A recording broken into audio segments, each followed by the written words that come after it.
नमो राघवाय। गुरुर् ब्रह्मा गुरुर्विष्णु गुरुर्देवो महेश्वरा, गुरुशी साक्षात परम ब्रह्म तस्मै श्री गुरुदेव नमः। भगवत प्रेमी भक्तजनों, आज हम इस वीडियो में अखाड़ों के बारे में बात करेंगे। अखाड़ा शब्द सुनते ही हमें पहलवानी की याद आ जाती है, कुश्ती की याद आ जाती है, लेकिन आज हम साधु संतों के अखाड़े के बारे में बात करेंगे। आपने सुना होगा कि आज इस अखाड़े का शाही स्नान है। कुंभ के अंदर अलग अलग अखाड़ों का शाही स्नान का अलग अलग समय होता है, अलग अलग अखाड़ों का अलग अलग कार्यक्रम का समय होता है। तो वो अखाड़े क्या हैं, अखाड़े की पौराणिक कथा क्या है, अखाड़े कब शुरू किए, अखाड़े क्यों शुरू किए, ये सारी जानकारी आप इस वीडियो में देखेंगे। आपसे अनुरोध है कि आप इस वीडियो को अंत तक देखते रहें और जानें अखाड़ों के बारे में, साधु संतों के अखाड़ों के बारे में। नमो राघवाय। साधु संतों के अखाड़ों की पौराणिक कथाएं। अखाड़ा, आमतौर पर अखाड़ा शब्द सुनते ही पहलवानी और कुश्ती का ध्यान आता है। अखाड़े में बदन पर मिट्टी लपेटकर ताकत आजमाते हैं और दुश्मनों को पटखनी देने की नई नई तकनीकी इजाद करते हैं। ये अखाड़े पहलवानी के काम आते हैं। बाद में कुछ ऐसे अखाड़े सामने आए जिनमें पहलवानी के बजाय धर्म के दाव पेच आजमाए जाने लगे। इनकी शुरुआत आदि गुरु कहे जाने वाले शंकराचार्य ने की थी। साधु संतों के कई अखाड़े हैं। कुंभ में इनके बीच जोर आजमाइश दिखती रही है, लेकिन धार्मिक वर्चस्व के लिए माना जाता है कि भारत में जो सनातन धर्म है उसके हालिया स्वरूप को आज आदि गुरु शंकराचार्य ने स्थापित किया था। देश के 4 कोने, उत्तर में बद्रीनाथ, दक्षिण में रामेश्वर, पूर्व में जगन्नाथपुरी और पश्चिम में द्वारका पीठ की स्थापना कर शंकराचार्य ने धर्म को स्थापित करने की कोशिश की। इसी दौरान उन्हें लगा कि जब समाज में धर्म की विरोधी शक्तियां सिर उठा रही हैं तो सिर्फ आध्यात्मिक शक्ति के जरिए ही इन चुनौतियों का मुकाबला करना काफी नहीं है। शंकराचार्य ने जोर दिया कि युवा साधु कसरत करके शरीर को सुदृढ़ बनाएं और कुछ हथियार चलाने में भी कुशलता हासिल करें। इसके लिए ऐसे मठ स्थापित किए गए जहां कसरत के साथ ही हथियार चलाने का प्रशिक्षण दिया जाने लगा। ऐसे ही मठों को अखाड़ा कहा जाने लगा।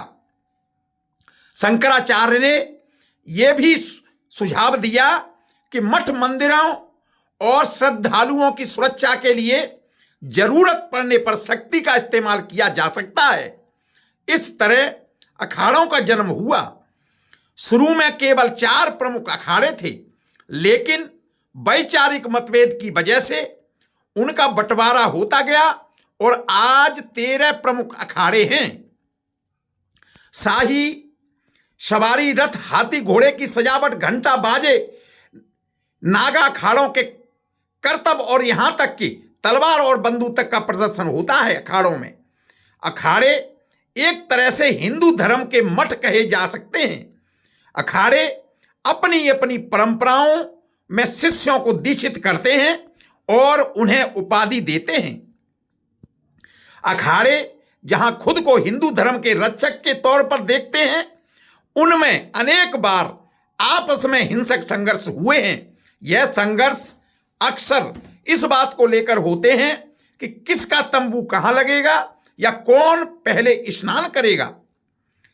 अखाड़ों का इतिहास माना जाता है कि आदि शंकराचार्य ने सदियों पहले बौद्ध धर्म के बढ़ते प्रचार को रोकने के लिए अखाड़ों की स्थापना की थी। कहा जाता है कि जो शास्त्र से नहीं माने उन्हें शस्त्र से मनाया गया, लेकिन कहीं इस बात के ऐतिहासिक साक्ष्य नहीं मिलते कि आदि शंकराचार्य ने अखाड़ों की शुरुआत की। आदि शंकराचार्य का जीवन काल 8वीं और 9वीं सदी में था। अखाड़ों की स्थापना के बारे में तरह तरह की कहानियां और दावे हैं, लेकिन पुख्ता तौर पर कुछ कहना मुश्किल है। आवाहन अखाड़ा, अटल अखाड़ा, महानिर्वाणी अखाड़ा, आनंद अखाड़ा, निर्मोही अखाड़ा, दशनामी अखाड़ा, दिगंबर अनी अखाड़ा, नया उदासीन अखाड़ा, बड़ा उदासीन अखाड़ा, निरंजनी अखाड़ा, अग्नि अखाड़ा और जूना अखाड़ों का भी कई सदियों का इतिहास है। सभी अखाड़ों के अपने अपने विधि विधान और नियम अलग हैं। मोटे तौर पर 13 अखाड़े 3 समूहों में बटे हुए हैं। शैव अखाड़े जो शिव की भक्ति करते हैं, वैष्णव अखाड़े जो विष्णु के भक्तों के हैं, और तीसरा संप्रदाय उदासीन पंथ कहलाता है। उदासीन पंथ के लोग गुरु नानक की वाणी के बहुत प्रेरित हैं और पंच तत्व यानी कि धरती, अग्नि, वायु, जल और आकाश की उपासना करते हैं। इन अखाड़ों का ठिकाना कहीं तीर्थों और शहरों में है, लेकिन जहां कहीं भी कुंभ लगता है ये एक साथ जुटते हैं, एक साथ दिखाई देते हैं। अखिल भारतीय अखाड़ा परिषद में इस समय 13 अखाड़ों की मान्यता है। सबसे पहले number 1 Juna Akhara, number 2 Niranjani Akhara, number 3 Mahanirvani अखाड़ा, नंबर 4 अग्नि अखाड़ा, नंबर 5 अटल अखाड़ा, नंबर 6 आवाहन अखाड़ा, नंबर 7 आनंद अखाड़ा, नंबर 8 दिगंबर अनी अखाड़ा, नंबर 9 निर्वाणी अनी अखाड़ा, नंबर 10 निर्मोही अनी अखाड़ा, नंबर 11 बड़ा उदासीन अखाड़ा, नंबर 12 नया उदासीन अखाड़ा और नंबर 13 निर्मल अखाड़ा। अखाड़ा परिषद के अध्यक्ष का चुनाव सभी अखाड़ों के प्रतिनिधि मिलकर करते हैं।